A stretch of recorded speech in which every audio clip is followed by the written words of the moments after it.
I've been asked a lot of questions, and I thought that we would use this program to answer some of these questions, not all of them, but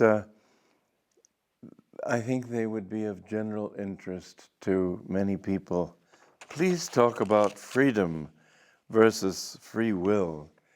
This is a very interesting question. The question goes on to say, in terms of free will, there's the analogy of being on a train.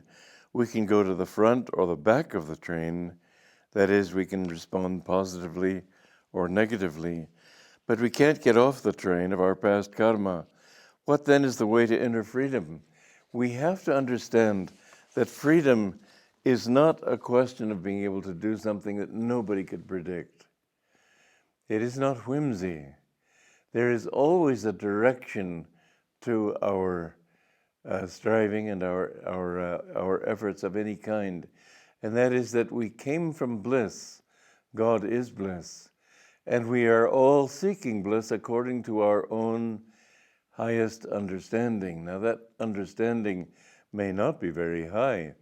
We may think that our happiness will come. We first of all identify bliss with happiness, and we could even identify it with something less, like getting rid of misery, getting rid of shaking off the uncomfortable feeling of wrong actions and so on.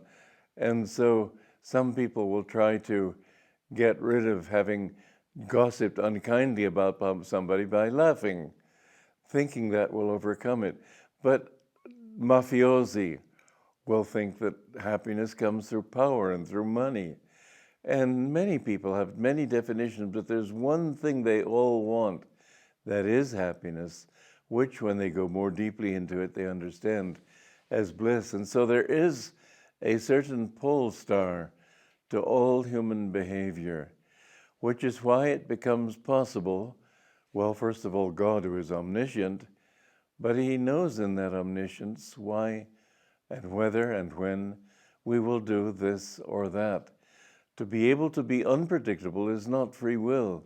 Free will means to be able to act without the coercion of wrong habits and ignorance and false ideas as to whether you will or will not be doing a thing that's knowable. You know, there's a book in India called the Bhrigu Samhita, and there are segments of it, and some of them are true segments and some are not. But I found a segment in India which was very interesting because it told me so many things that were really true. Somebody wrote this thing thousands of years ago. Bhrigu in the Bhagavad Gita, it says, among saints I am Bhrigu. So he was a very highly regarded saint in those times even. But he told me that I would be born in Romania, which is true, grow up in America, which became true after the age of 13. I would have two brothers, but no sister is possible, although one will die in his mother's womb. I never knew that my mother had had a miscarriage, but you can be sure that when I got home to America from India, I asked her, and she said, yes, she had had one. And it said a number of other things. It said my father named me James, my birth name was James Donald Walters, and that my guru's name was Yogananda, and that after meeting him I would become Kriyananda. And it said that in 2 months I would go back to America, and it gave a number of other things, but that anybody living that many thousands of years ago could know that the chain of circumstances would be such that this person would come to him and to get a reading from his book. It's just inconceivable. It can be said that God knows what colored tie you're going to put on every morning. You can't be free as long as you're in the ego, because you're a part of this infinite network of consciousness which manifests as many egos, the gas manifesting under many burners of a stove.